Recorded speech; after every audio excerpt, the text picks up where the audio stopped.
नमस्कार, मैं हूं आपका दोस्त विजय विद्रोही। आप मुझसे जुड़ चुके हैं, इसके लिए आप सबका तहे दिल से शुक्रिया। अगले 8-10 मिनट में आपसे जुड़े रहने की कोशिश करूंगा। तो दिल्ली का विधानसभा चुनाव बेहद दिलचस्प होता जा रहा है। आश्चर्यजनक रूप से इस बार आम आदमी पार्टी का वोटर थोड़ा चुप नजर आता है। आश्चर्यजनक रूप से इस बार बीजेपी का वोटर बहुत ज्यादा वोकल नजर आता है। आश्चर्यजनक रूप से कांग्रेस का वोटर 15-20 सीटों पर तो गरजता बरसता हुआ नजर आता है। लेकिन आश्चर्यजनक इस बात का भी है कि 15 से 20% वोटर ऐसा है जिसने अभी तय ही नहीं किया है। यानी हर 5वें वोटर ने तय ही नहीं किया है कि उसे वोट किसे देना है। और जिन लोगों ने तय किया है उनकी नजर में उनका पसंदीदा नेता कोई और है। उनकी नजर में उनकी समस्याएं सुलझाने वाली पार्टी या गठबंधन कोई और है। और उनकी नजर में जब वो वोट देने जाएंगे तो किसी तीसरे को भी वोट देकर आ सकते हैं। तो ये मिजाज समझना बड़ा मुश्किल होता जा रहा है। आप कहेंगे कि मैं ऐसे कैसे बोल रहा हूं, कोई उदाहरण देना चाहिए। तो एक ताजा सर्वे आया है दलित वोटरों के मिजाज को लेकर। अब दिल्ली में आप जानते हैं करीब 16.8% दलित वोटर है। आप जानते हैं 70 में से 12 सीटें एससी के लिए सुरक्षित हैं। आप ये भी जानते हैं कि इतनी ही सीटों पर दलित और अपना असर दिखाता है। यानी हर तीसरी सीट पर दलित वोटरों का अच्छा खासा असर दिखता है।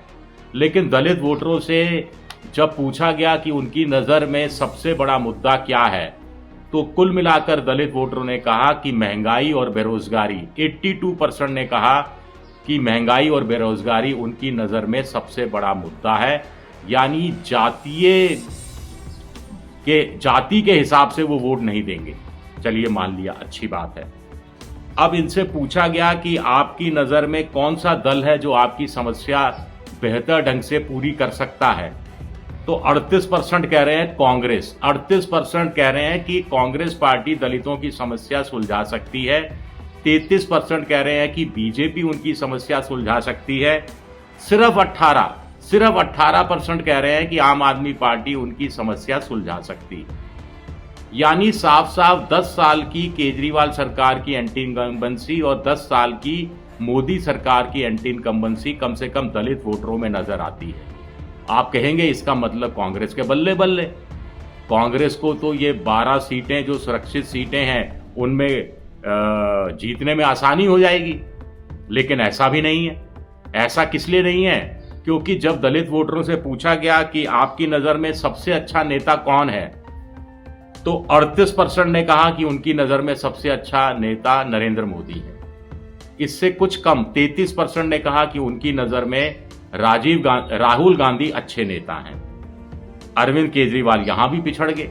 सिर्फ 18% कह रहे हैं कि उनकी नजर में केजरीवाल एक अच्छे नेता हैं। अब दिल्ली में तो बीजेपी और आम आदमी पार्टी के बीच मुकाबला हो रहा है। एनडीए बनाम इंडिया भी नहीं है। लेकिन मोटे तौर पर दलितों से पूछा गया कि आपकी नज़र में एनडीए या इंडिया में से कौन सा गठबंधन है जिसको आप अपना हितैषी मानते हैं। तो एनडीए के लिए 25% लोग दलितों ने हामी भरी। लेकिन 39% ने कहा कि इंडिया गठबंधन उनका पसंदीदा गठबंधन है। यानी केजरीवाल और कांग्रेस मिलकर चुनाव लड़ रहे होते तो दलित वोटों को तो कम से कम स्वीप कर चुके होते। कोई भी नहीं है, 23% ने कहा। यानी हर चौथे दलित को ना तो इंडिया पर यकीन रह गया है ना एनडीए पर यकीन रह गया है। ये दोनों गठबंधनों के लिए चिंता की बात है। तो अब आप कहेंगे कि फिर दलित इस बार वोट किसको देंगे?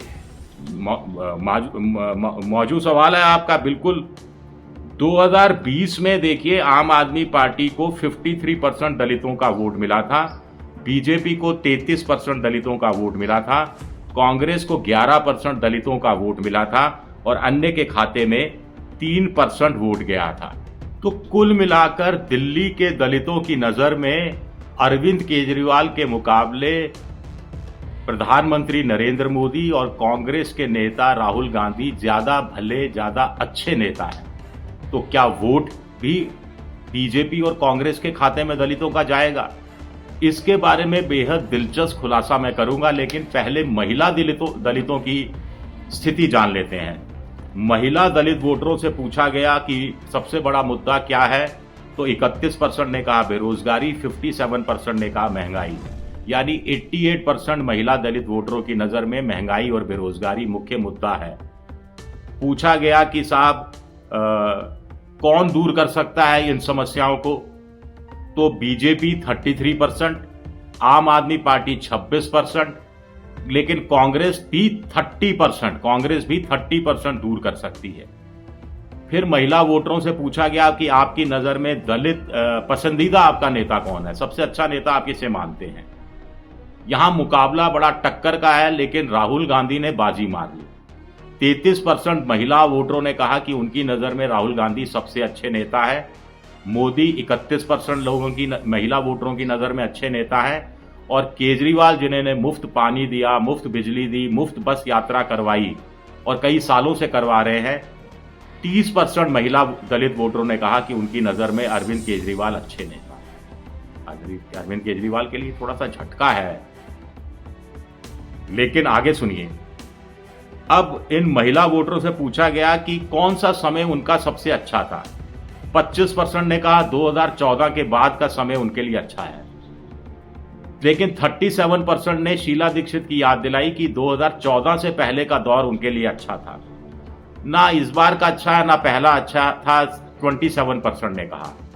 तो यहां भी कुल मिलाकर देखा जाए तो आमतौर पर महिला दलित वोटरों को लगता है कि ना तो केंद्र की मोदी सरकार और ना ही राज्य की केजरीवाल सरकार महंगाई दूर कर पाई है और बेरोजगारी दूर कर पाई है, और राहुल गांधी को वो आशा की नजर से देख रहे हैं। अब महिला वोटरों से एक दिलचस्प सवाल पूछा गया कि आपकी नजर में किस मुख्यमंत्री का कार्यकाल सबसे अच्छा रहा। अब देखिए किस मुख्यमंत्री का कार्यकाल अच्छा रहा, तो 55% महिला दलित वोटरों ने कहा कि अरविंद केजरीवाल का मुख्यमंत्री का कार्यकाल अच्छा रहा। 33% ने शीला दीक्षित को याद किया। मदन लाल खुराना 6% लोगों को याद आए, और प्रवेश वर्मा के पिताजी साहब सिंह वर्मा वो 6% लोगों को याद आए। अब बड़ा सवाल उठता है कि 2024 में किसे वोट दिया था। 2020 में अगर हम देखें तो 2020 में आम आदमी पार्टी को महिला वोटरों ने 55% महिला वोटरों ने वोट दिया था। बीजेपी को 33% लोगों महिला वोटरों ने वोट दिया था। कांग्रेस को 9% ने दिया था। इस बार महिला वोटरों से पूछा गया जिनकी नजर में राहुल गांधी सबसे बेहतरीन नेता हैं, लेकिन जब वोट देने की बारी आएगी तो 47% महिला दलित वोटर कह रही हैं कि वो केजरीवाल को वोट देंगे, 31% कह रही हैं कि वो बीजेपी को वोट देंगे, और कांग्रेस के खाते में 19% दलित वोट जाएगा। ऐसा ये सर्वे में या सर्वेक्षण में अनुमान लगाया गया है। अब कुल मिलाकर पुरुष और दलित वोटों से उनकी राय ली गई वोटरों से, तो 44% आम आदमी पार्टी, बीजेपी 32%, कांग्रेस 21%। आम आदमी पार्टी को लेकिन पिछली बार 53% दलितों ने वोट दिया था, इस बार 44% दे रहे हैं। बीजेपी के खाते में ज्यादा ऊपर नीचे नहीं हो रहा, पिछली बार 33 था, इस बार 32 है। कांग्रेस को जरूर बढ़ोतरी मिल रही है, पिछली बार 11% दलित और इस बार 21% दलित कांग्रेस को पसंद कर रहे हैं। शुक्रिया मेरा ये वीडियो देखने के लिए, बहुत बहुत शुक्रिया।